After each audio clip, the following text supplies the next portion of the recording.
Hello everyone, स्वागत है आपका अपने चैनल फाइनेंशिप में, जहां हम आपके फाइनेंस को लेकर बात करते हैं। तो चलिए शुरू करते हैं इस वीडियो को।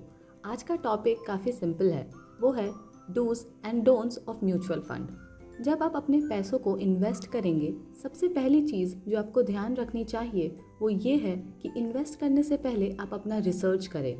अपनी मेहनत की कमाई को आंख बंद कर पहली बार सामने आने वाली फंड में ना इन्वेस्ट करें। Research, analyze and understand the fund strategy, performance and fees. Next dos है कि आप अपनी रिस्क टॉलरेंस को समझें। यदि आप हर बार बाज़ार में गिरावट आने पर पसीना बहाना शुरू कर दें तो आपको अपने इन्वेस्टमेंट स्ट्रैटेजी को दोबारा कंसिडर करना चाहिए। निवेश करना एक रोलर कोस्टर की सवारी करने जैसा है। कसकर पकड़े और बहुत ज़ोर से चिल्लाने की कोशिश ना करें। नेक्स्ट डूज है अपने इन्वेस्टमेंट को डाइवर्सिफाई करना। एक सेक्टर में इन्वेस्ट करने के बजाय आप उसे अलग अलग सेक्टर्स में इन्वेस्ट करें। अपने पोर्टफोलियो को रेगुलरली रिव्यू करें कि आपका पोर्टफोलियो आपके इन्वेस्टमेंट ऑब्जेक्टिव्स के साथ साथ चल रहा है या नहीं। अगर नहीं तो उसे ठीक करें। नेक्स्ट डूज है कि जब आप इन्वेस्ट करें तो ये ध्यान में रखें कि आप लॉन्ग टर्म इन्वेस्टमेंट करें ताकि आपको कंपाउंडिंग के बेनिफिट्स भी मिले और मार्केट की अस्थिरता से बच सके। फिफ्थ पॉइंट है कि जब आप इन्वेस्ट करें तो डर और लालच जैसी भावनाओं को कंट्रोल में रखें। अपने इन्वेस्टमेंट प्लान में स्टिक रहें।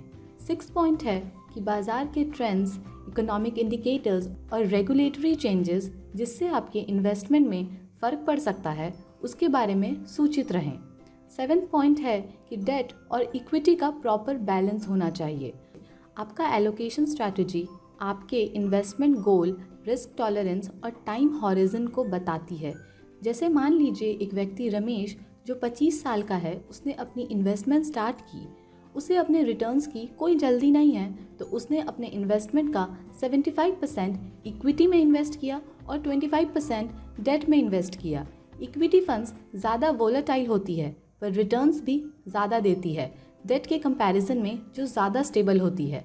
वहीं एक व्यक्ति राजेश जिसने लेट से इन्वेस्टमेंट स्टार्ट की अराउंड 40 ईयर्स ऑफ एज, उसने 60% इक्विटी में इन्वेस्ट किया और 40% डेट में इन्वेस्ट किया। उसने लेट से इन्वेस्टमेंट स्टार्ट किया इसीलिए रिस्क कम लिया, यानी इक्विटी का परसेंटेज कम एलोकेट किया। इससे उसे रिटर्न्स के परसेंटेज ज़्यादा मिलेंगे कम रिस्क के साथ। अब बात करते हैं म्यूचुअल फंड के डोंट्स की कि आपको क्या क्या चीज़ें नहीं करनी चाहिए। सबसे पहला डोंट्स है कि किसी भी इन्वेस्टमेंट के ऑब्जेक्टिव्स, रिस्क और फीस को बिना जाने इन्वेस्ट ना करें। नेक्स्ट डोंट है कि अपने सारे पैसे एक ही म्यूचुअल फंड या similar category of mutual fund में इन्वेस्ट ना करें। जैसे मान लीजिए आपको पता चला कि स्मॉल कैप फंड्स अच्छा रिटर्न्स दे रही है और आपने निपॉन, HDFC, कनाडा सबके स्मॉल कैप फंड्स में इन्वेस्ट कर लिया और स्मॉल कैप फंड्स में गिरावट आ गई तो आपके सारे फंड्स में इसका इफ़ेक्ट दिखेगा और ओवरऑल पोर्टफोलियो डाउन हो जाएगा। इसीलिए अपने फंड्स को डाइवर्सिफाई करना बहुत ज़रूरी है। अलग अलग कैटेगरीज जैसे small cap, mid cap, large cap, flexi funds etcetera में इन्वेस्ट करें।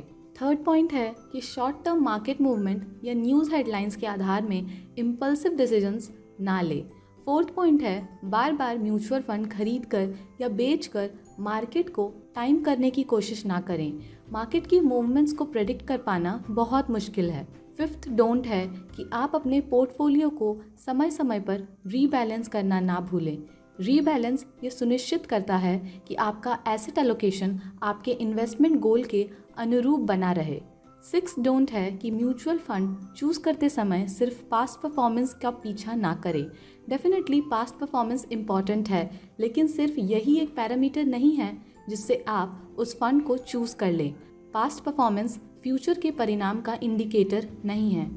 तो ये रहा dos and don'ts of mutual fund जो आपको इन्वेस्टमेंट स्टार्ट करने से पहले पता होना चाहिए। अगर आपको ये वीडियो अच्छा लगा तो please like, share and subscribe to financeship. तब तक के लिए हैप्पी इन्वेस्टिंग।